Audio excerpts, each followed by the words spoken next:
യുഎസിലെ east സ്ലിപ്പിയിലെ saint Mary's ദേവാലയ മുറ്റത്തുള്ള ഈശോയുടെ തിരുഹൃദയ രൂപത്തിനു നേരെ സാമൂഹ്യവിരുദ്ധരുടെ ആക്രമണം. ഞായറാഴ്ച രാവിലെ വിശുദ്ധ കുർബാനയ്ക്കും ആദ്യ കുർബാന സ്വീകരണ ചടങ്ങുകൾക്കുമായി എത്തിയ വിശ്വാസികൾ എത്തിയപ്പോഴാണ് തിരുഹൃദയ രൂപത്തിന്റെ ശിരസ് തകർത്ത നിലയിൽ കണ്ടെത്തിയത്. ആദ്യ കുർബാന സ്വീകരിക്കുന്ന കുട്ടികളും കുടുംബാംഗങ്ങളും ചിത്രങ്ങൾ എടുക്കാൻ പതിവായി എത്തുന്ന സ്ഥലത്താണ് ഈ അതിക്രമം നടന്നത്. തുടർന്ന് നടത്തിയ തിരച്ചിലിൽ രൂപത്തിന്റെ ശിരസ് സമീപത്തെ കുറ്റിക്കാട്ടിൽ നിന്ന് കണ്ടെടുത്തു.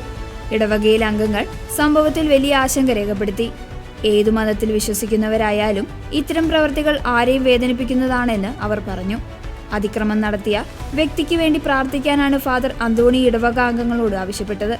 ഇത് തികച്ചും തെറ്റായ പ്രവൃത്തിയാണ്, എങ്കിലും അവർക്കായി നമുക്ക് പ്രാർത്ഥിക്കാമെന്ന് അദ്ദേഹം കൂട്ടിച്ചേർത്തു.